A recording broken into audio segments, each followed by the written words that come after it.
algo que nos identifica como hijos de Dios. ¿Qué? Hay una particularidad en nosotros que nos va a marcar que somos hijos de Dios, que estamos en Cristo, que el Espíritu Santo de Dios está en nosotros y es evidente a nivel familiar, a nivel social, a nivel eclesiástico. Algo. ¿Qué es lo que Dios hace en nosotros? ¿Qué hace que nosotros seamos de una manera especial? Algo. ¿Qué tenemos? ¿Qué tenemos para dar al otro? Amor. Bien, amor. ¿Qué más? Gozo. Bien, ¿qué más? Paz. Bien. Paciencia. Todo eso lo desarrollamos en nuestras casas, ¿sí? Nos amamos, paciencia, amor, algo más. Sabiduría. Sabiduría, bien. Hay algo que radica en la necesidad del corazón hacia otros. Tiene que ver con el perdón también, ¿sí? Y es algo que se llama misericordia. ¿Dijiste? No te escuché, perdón. Misericordia. ¿Qué es la misericordia? Se puede explicar la misericordia, pero la verdad que es mejor vivir la misericordia, porque explicarla es más complejo que evidenciarla. Hay una particularidad en la Biblia que menciona a Dios, que es Padre de misericordia, Padre de consolación. Es decir, Él no tiene misericordia para dar. Él es el Padre de la misericordia. Y si nosotros hijos, entonces somos Misericordioso. tenemos el gen espiritual de la misericordia en nosotros. ¿Está bien? Como cuando los padres tienen un color determinado de ojos, los hijos salen con esa característica. Bien, la misericordia es de Dios porque Él es el Padre, nosotros sus hijos. Vamos a evidenciar ese gen misericordioso en nosotros. Ahora, ¿cómo describir la misericordia? ¿De qué manera podemos hacerlo? ¿Qué es misericordia? Y alguien puede salir muy teológicamente y explicarlo, pero de manera práctica, ¿qué será misericordia? Cuando perdonamos, cuando aceptamos ciertas cosas por amor, compartimos la necesidad de la persona. Bien. Por la misericordia misma podemos perdonar. Por la misericordia misma. Y ahora vamos a ver Podemos amar. por qué aparece esta palabra en Santiago. Y vamos a abrir nuestras Biblias en Santiago, capítulo 2. Estamos estudiando la carta de Santiago. Estamos en el capítulo 2. Recuerden, hermanos, siempre, cada vez que lean Santiago, recuerden que es la primera carta escrita en el Nuevo Testamento. Es la primera. Después vinieron las cartas del apóstol Pablo, después vinieron las cartas de Juan, Pedro, todo, pero antes que ninguna otra estuvo Santiago. Por lo tanto, es 100% práctica. ¿Está bien? Ahora, Santiago dice en el capítulo 2 lo siguiente. Recuerden que Santiago capítulo 1 estuvimos estudiando que iban a haber pruebas en la vida cristiana. Que la prueba iba a ayudar a ¿qué? A la madurez espiritual. ¿Se acuerdan? Las pruebas son necesarias para la madurez espiritual. ¿Quién quiere madurar espiritualmente? Yo. ¿Quién quiere tener pruebas? Yo. Nadie. Pero no hay manera de madurar si no hay prueba. ¿Se entiende? Tenés que pasar por la prueba para madurar la vida espiritual. Eso de que pare de sufrir no existe. Al contrario, bienvenido a sufrir sería el eslogan. Pero ese sufrimiento no es en vano porque te va a cargar de una inteligencia espiritual inmejorable. Así como dijimos que estaba el apogeo de la inteligencia artificial para todo, la inteligencia espiritual también te ayuda para todo. Ahora, después el apóstol o el escritor de Santiago decía que íbamos a tener tentaciones. Pero el problema mayúsculo era que la tentación nacía ¿en quién? En mí. En mí nace la tentación. Ni siquiera lo mencionó el enemigo de Dios. Dice, de vuestras propias pasiones surge esa tentación. Y Dios no nos tienta, Dios no puede ser tentado por el mal, ni Él tienta a nadie, sino que nosotros de nuestras pasiones somos seducidos y atraídos, como el pez que es pescado y como el animal en la montaña que es cazado. Porque tiene estrategias el enemigo, un montón de estrategias. Después el apóstol también decía, sed hacedores de la palabra. Ten en cuenta que van a haber pruebas, ten en cuenta que van a haber tentaciones, pero ten en cuenta también que además de oír la palabra, la tengo que bajar al corazón para que entonces de esa manera se haga una acción en mi vida. Un pensamiento bajado al corazón se transforma en una acción, sino simplemente es pura información. Rimó todo, ¿no? Cuando vos ves las noticias, te informás, porque vos recibís y te informás.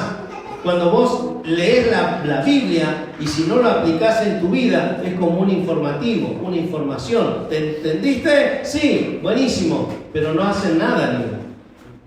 Cuando yo leo la Biblia, la aplico a mi corazón, entonces deja de ser una información para hacer la palabra de Dios de transformación.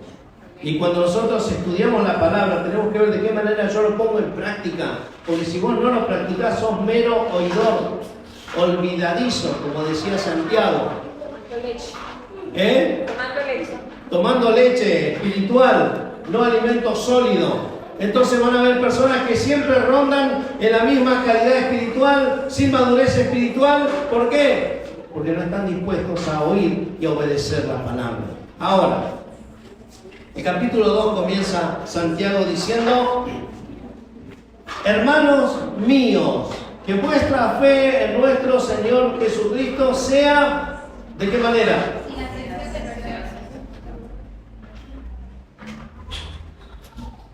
Ahora, podemos pasar por alto esto y que lo más importante acá, ¿qué es? ¿Qué es lo más importante en esta oración para vos? Bien, la fe en el Señor Jesucristo. Bien, ¿qué más?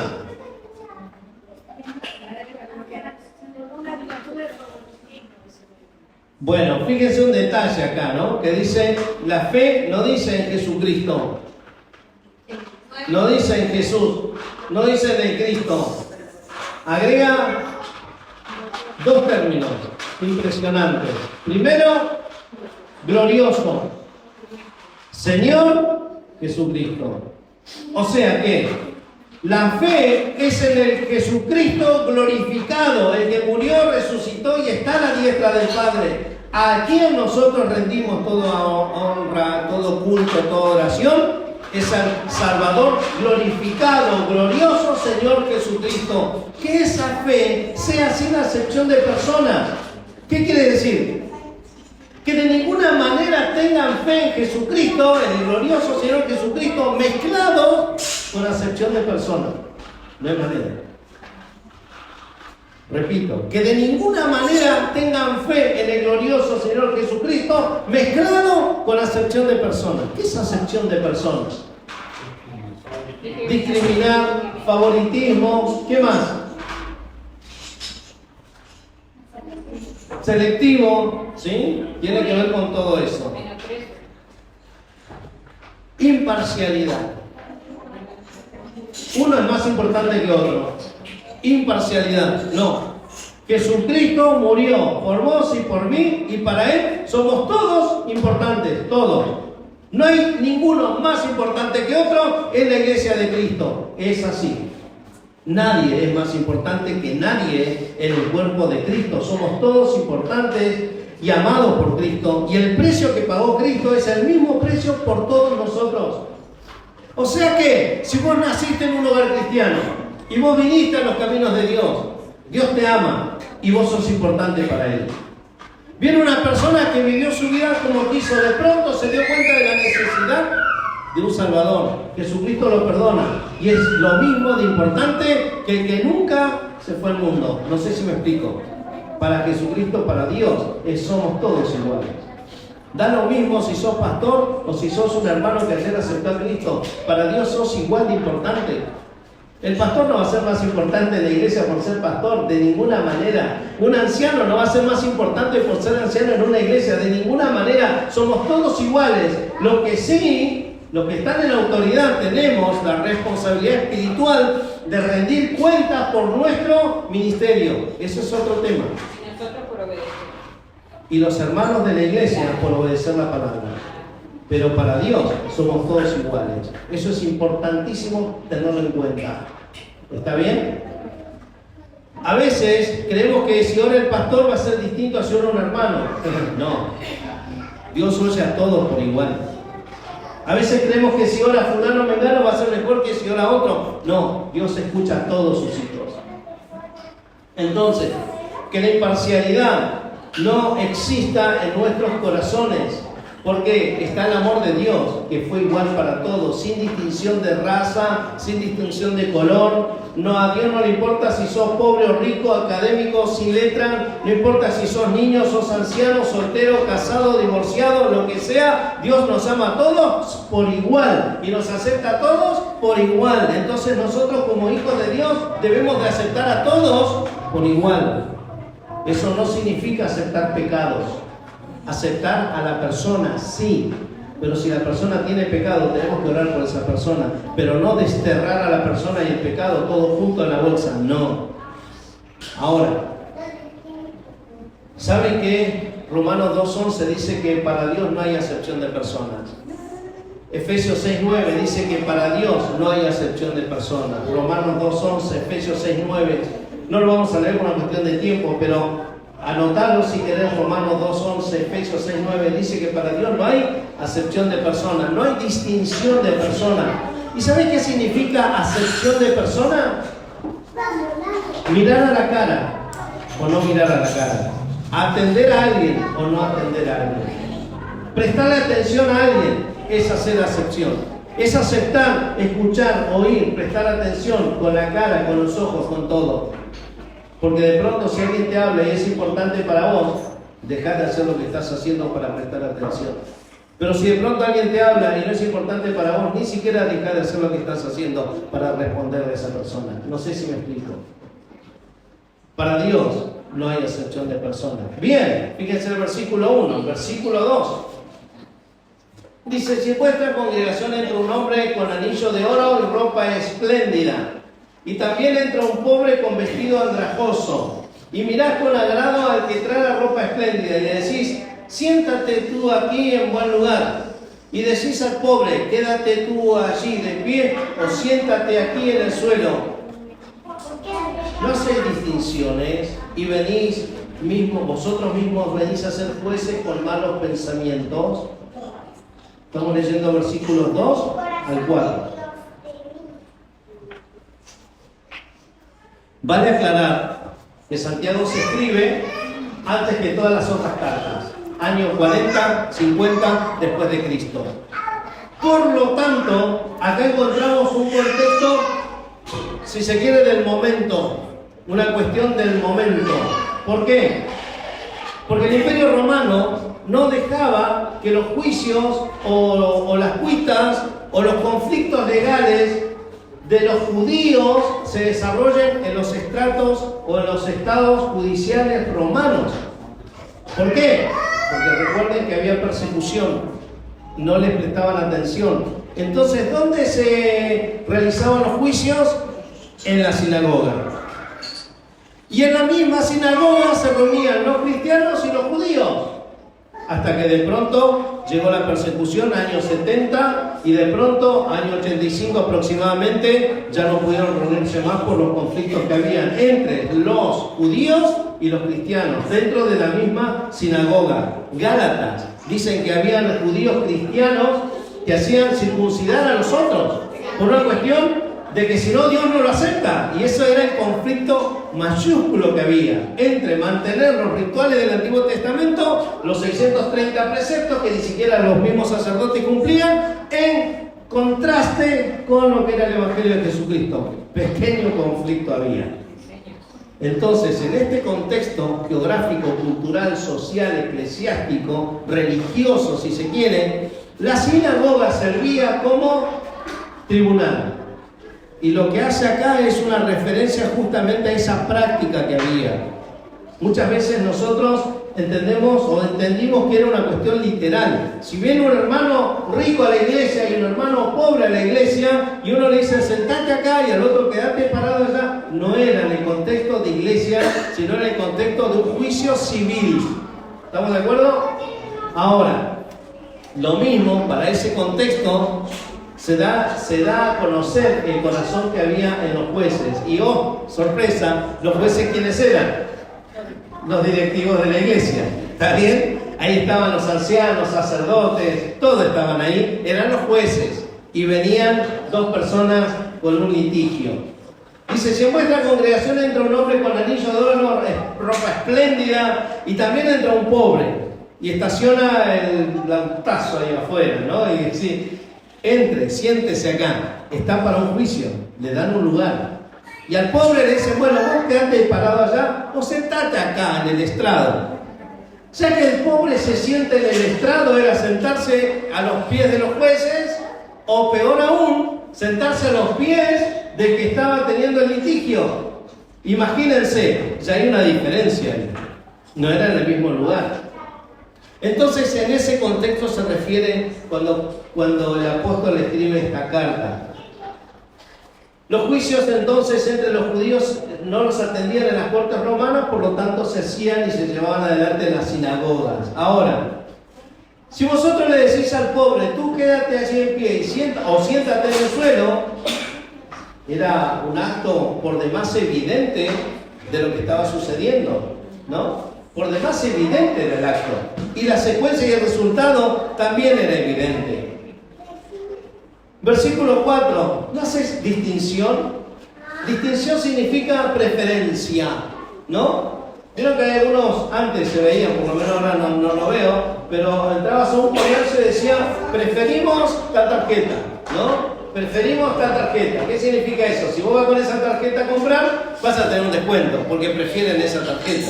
Hay iglesias que no tenemos de cartel, pero a veces podemos llegar a poner, preferimos personas que no tengan ningún problema. Que vengan todos lindos, perfectos, bien aseados, perfumaditos y todos contentos. Sería buenísimo eso, pero no se puede hacer. Entonces, no se puede hacer preferencia. Gracias a Dios está una excelente iglesia. ¿Por qué es de Cristo? No porque estemos nosotros, es así. Todas las iglesias son de Cristo. Ahora, hacer distinción, hacer preferencia, y acá surge un tema importante. Acá surge un tema superlativo. Cuando uno hace distinción o hace preferencia, hay ausencia de misericordia, hay ausencia de amor, porque vas a amar más a uno que al otro. Ya cuando vos haces esa distinción entre personas, ya hay ausencia de amor, hay ausencia de misericordia. Y cuando hay preferencia, te va a resultar más fácil perdonar a uno que al otro. Ausencia de amor, ausencia de misericordia. La palabra misericordia en la etimología significa mise, de necesidad, o miseria, más inclinado por necesidad. Parecía a lo que sigue cordia, parecido a qué? Cardio, tiene que ver con el corazón. La necesidad o la miseria del corazón. Y la letra A, perdón, hacia alguien, hacia los demás. La necesidad del corazón que tengo hacia el otro. Si yo soy hijo de Dios, tengo amor. Y en mi corazón va a haber necesidad de amor en mi corazón hacia el otro. Si Dios es Padre de misericordia, entonces voy a tener en mi corazón la necesidad de mi corazón hacia el otro de dar misericordia. ¿Se entiende el concepto? Versículo 4. Haced distinción entre vosotros y venís a ser jueces. ¿De qué característica? Ahora, ¿es una afirmación o es una pregunta? A estas preguntas se llaman retóricas. Es una pregunta retórica. Jesucristo las usaba un montón. Obviamente la respuesta es obvia, valga la redundancia. El problema no es la diferencia entre el rico y el pobre. La diferencia no es entre encontrarte con un misionero de 80 años en la vida cristiana sirviendo a Cristo y una persona que recién se convierte en una vida totalmente licenciosa. El problema no es ese. sino la posición que adoptamos frente a ese cuadro. El problema acá no era el rico y el pobre.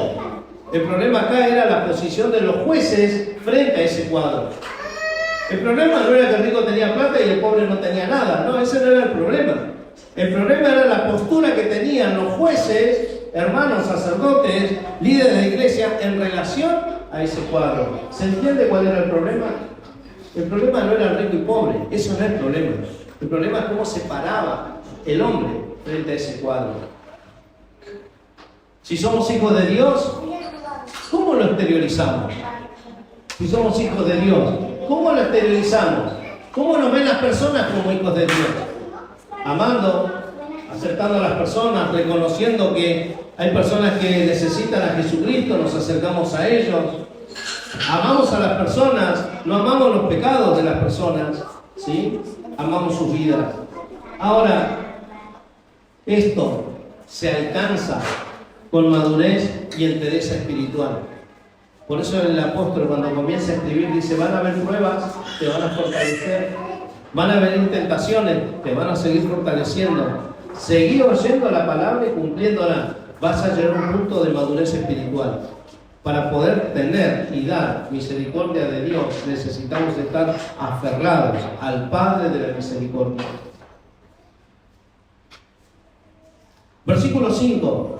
Fíjense lo que dice ahí. ¿Cómo comienza?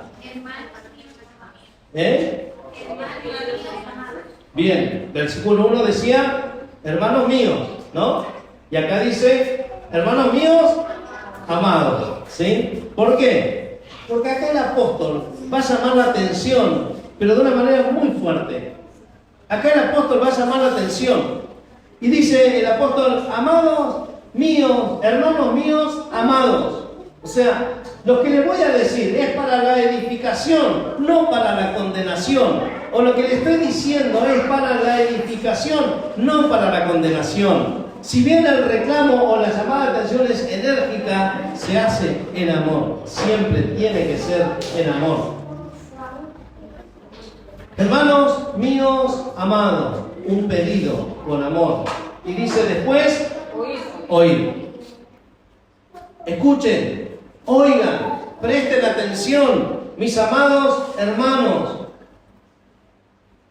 El apóstol sigue corrigiendo ese carácter de los jueces, ese carácter pastoral, no con la intención de destruir, sino más bien con la intención de instruir.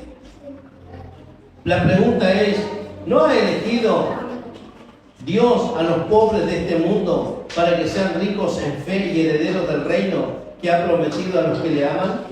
Y saben que ese término elegido es el mismo término, el mismo sentido que se habla acerca de que Israel es el pueblo elegido por Dios. Es el mismo término, esa elección. Lo formó, lo hizo, son de Él. Los pobres no tienen dónde recurrir, los pobres no tienen, si un conflicto legal, no tienen cómo pagar los honorarios de un abogado.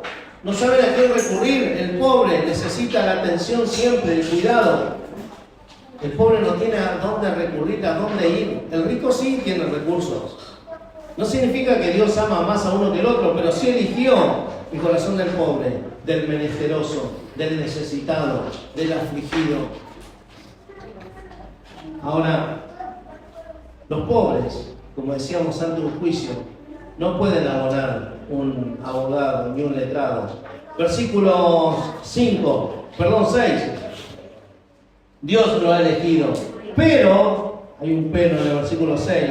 Vosotros habéis, ¿qué cosa?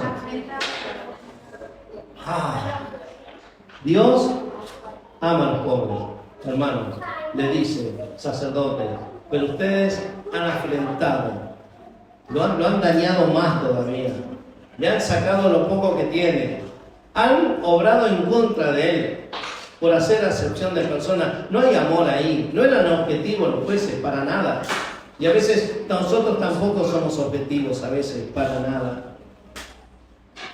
¿Saben que acá sí, Éxodo 22, 25 al 27, Éxodo capítulo 22, versículos 25 al 27, cuando están hablando de las leyes humanitarias, cómo relacionarse unos con otros, cómo considerarse unos a otros, Si vos querés hablar de inclusión, acá tenés todo el capítulo 22 de Éxodo, habla de las leyes humanitarias, de la inclusión verdadera. Y Éxodo, capítulo 22, versículos 25 al 27, dice: cuando prestes dinero a uno de mi pueblo, al pobre que está contigo, no te portarás con él como usurero, ni le cobrarás intereses. Si tomas en prenda el vestido de tu prójimo a la puesta del sol, se lo devolverás. Porque solo eso es su abrigo, el vestido para cubrir su cuerpo. ¿Con qué dormirá?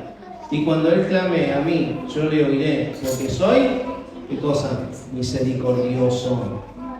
La misericordia de Dios se relaciona con el corazón de Dios, con el carácter de Dios, con la necesidad de Dios hacia el menesteroso, hacia el pobre, hacia el necesitado. Y te digo una cosa, los oídos de Dios no pueden soportar no oír la oración de un corazón que está en necesidad espiritual. Dios no soporta no oír una oración de necesidad. Dios la oye porque está dispuesto a eso. Él ama eso.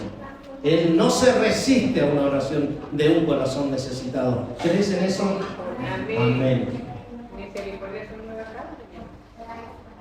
Sigue diciendo, volvemos a Santiago, el capítulo 2, versículo 6. No los oprimen los ricos, y no son ellos mismos los que los arrastran a los tribunales. ¿No blasfeman ellos el buen nombre que fue invocado sobre vosotros? Muy fuerte entre los cristianos que esto suceda. Muy fuerte entre los cristianos que esto suceda, haciendo distinción de personas, discriminando, separando, prefiriendo a unos que a otros. Muy fuerte que esto suceda entre cristianos, porque de alguna manera estás negando el buen nombre de Jesucristo invocado antes, el glorioso Señor Jesucristo, que es amor, misericordia y verdad. Los jueces, para nada objetivos, totalmente parciales, sin atender la ley de Dios, la ley de Jesucristo. ¿Se acuerdan cuando le preguntaron a Jesucristo cuál es el mandamiento más importante? Y él le dijo, primero, amarás al Señor tu Dios. ¿De qué manera? Con todo tu corazón, con toda tu mente, con toda tu alma. Y el segundo, amarás a tu prójimo. ¿De qué manera? La regla de oro. Jesucristo dijo, así como queréis que los hombres hagan con vos, hacé vos también con ellos. ¿Querés que te acepten? Aceptá. ¿Querés que te amen? Amá. ¿Querés que oren por vos? Orá. ¿Se entiende? Y la ley de la siembra y la cosecha. El que siembra escasamente, escasamente segará. El que siembra generosamente, también generosamente cosechará. Y no lo aplicamos solo a la ofrenda, apliquémoslo a los tiempos. ¿Querés tener un buen tiempo de matrimonio? Sembrá en tu matrimonio. Sembrá tiempo, sembrá dedicación, sembrá respeto, sembrá honra y vas a recibir. Sembrás poco, cosecharás poco. Sembrás mucho, cosecharás mucho. Sembrá en amistad. ¿Querés tener amigos? Sembrá en amistad. Sembrá amor, respeto, dedicación. Sembrá tiempo y vas a cosechar. En todas las áreas. En las áreas de familia, de iglesia, en todas las áreas. Lo que sembramos, cosechamos. A veces queremos cosechar mucho, pero sembramos poco. La ley de la siembra y la cosecha se va a evidenciar. ¿Querés que Dios te hable? Dedicale tiempo. Sembrar en la relación con Dios. Sembrar la lectura bíblica. Sembrar la oración. Sembrar la dedicación. Sembrar en tiempo. Sembrar en entrega. Sembrar en sacrificio. Y Dios va a ser muy fiel. Ahora, hay un detalle. Entre que se siembra y que se cosecha, ¿cuánto tiempo pasa? 24 horas. No, a veces queremos eso. No, lleva tiempo. Lleva tiempo. Preguntarle a un agricultor, ¿qué pasa cuando siembra? Después que sembró, ¿sabes qué? Está esperando la ayuda del cielo para que llueva. Para que no vengan animales que generen una ruptura en todas esas plantas. así también nosotros. Cuando sembramos, esperemos en Dios. Y Él a su tiempo nos va a dar la bendición de poder cosechar. Ahora, volvemos al versículo 8. Wow, pasa el tiempo volando. Si en verdad cumplís la ley suprema conforme a las Escrituras, ¿qué dice el versículo 8? Estoy en Santiago, 1, 2, 8.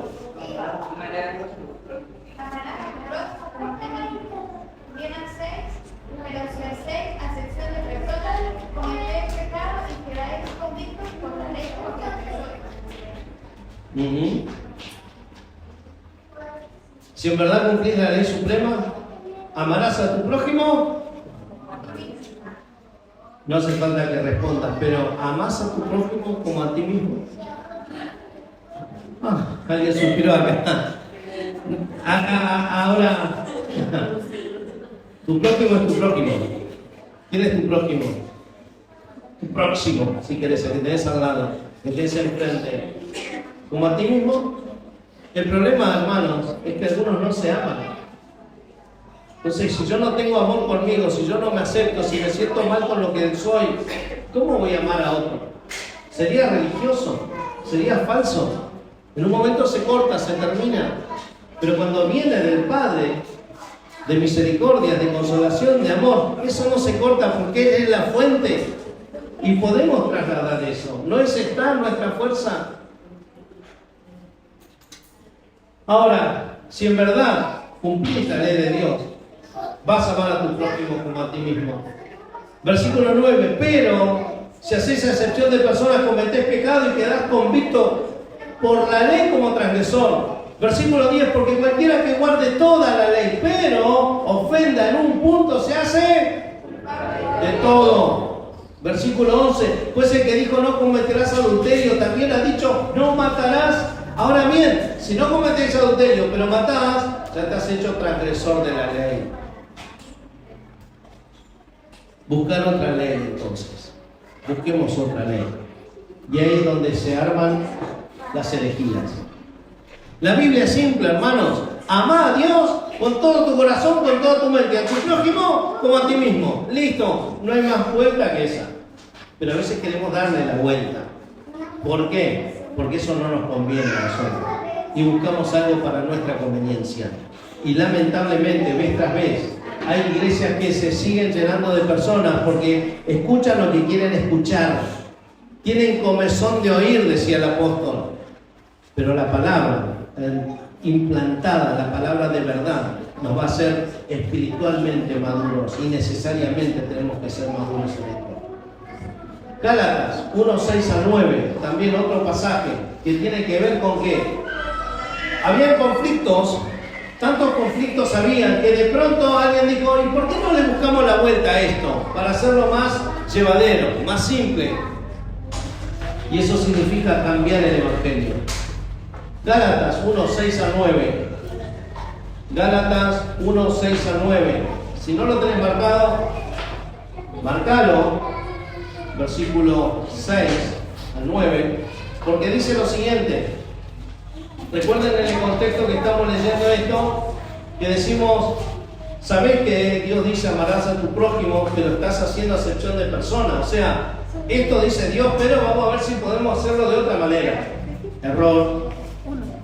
Gálatas 1, 6 a 9 dice su palabra, estoy asombrado de que tan pronto os hayáis alejado del que os llamó por la gracia de Cristo para seguir un evangelio diferente.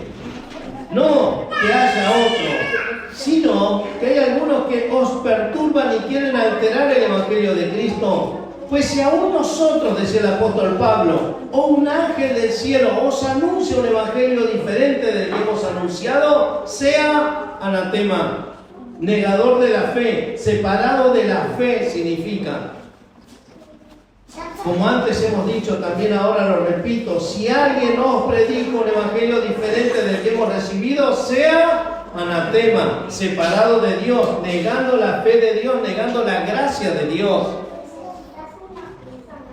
Ahora, esto le pasaba a ese contexto de hermanos a quienes Santiago le mandó la carta. La acepción de personas, la distinción de personas, la preferencia de personas no pasa en la iglesia local hoy. ¿O sí pasa? Está mal que pase. Es un pecado que pase. ¿Por qué? Porque si cumplimos la suprema ley de Dios, amarás a tu prójimo como a ti mismo. Tu prójimo es tu prójimo, el que tenés al lado. No importa si es del mismo club de fútbol, del mismo rango político, no importa nada más que es tu prójimo. Por lo tanto, por amor a Cristo, amo al que tengo al lado. Versículo 12. Así hablad y así haced como los que habéis de ser juzgados por la ley de la libertad. Porque el juicio sin misericordia se hará con aquel que no haga misericordia. Y la misericordia triunfa sobre el juicio. Fíjense la palabra misericordia en este versículo 13, 3 veces escrita. La palabra misericordia, la necesidad del corazón hacia alguien de dar misericordia. La necesidad en el corazón de hacer eso. ¿Saben que la Biblia en 2 Corintios 5:14 dice: el amor por Cristo nos constriñe, el amor por Cristo nos empuja? Si Él murió por nosotros y luego todos nosotros somos salvos por Él, el amor por Cristo me empuja a servir, el amor por Cristo me empuja a amarlo, el amor por Cristo me empuja a leer la Biblia, el amor por Cristo me empuja a orar, el amor por Cristo me empuja a querer mejorar espiritualmente. No puedo estar todo el tiempo igual. Tengo que ser transformado si la palabra es para mí autoridad. La ley de la misericordia. Juicio sin misericordia se hará con aquel que no haga misericordia, y la misericordia triunfa sobre el juicio. La ley de la misericordia. Fíjense, y con esto terminamos. 2 Corintios capítulo 3, versículo 5. 2 Corintios capítulo 1, versículos 3 al 5. 2 Corintios capítulo 1, versículos 3 al 5. Si no lo tenés marcado, marcalo. 2 Corintios 1, 3 al 5. Dice su palabra: bendito sea el Dios y Padre de nuestro Señor Jesucristo, Padre de misericordia. ¿Dice misericordia en singular o plural? Ah, bien, yo no soy un campo de la gramática, pero hay detalles que no podemos obviar. No es una misericordia, son muchas misericordias. Y cada vez que hablo del tema de misericordia me acuerdo de algo que después se lo voy a contar. Y Dios de toda acá. O sea que si yo soy hijo de Dios, Él es mi Padre, Él es el Padre de misericordia. En mi corazón está el gen espiritual, en mi corazón espiritual de ser misericordioso. ¿Estamos de acuerdo? Bien, ¿soy misericordioso? Si me juzgan a mí, no, es para vos y es para mí.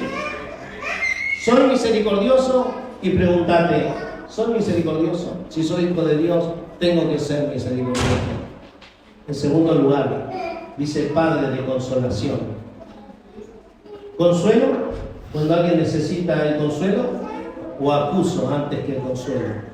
Eso nos pasa mucho en el ámbito familiar.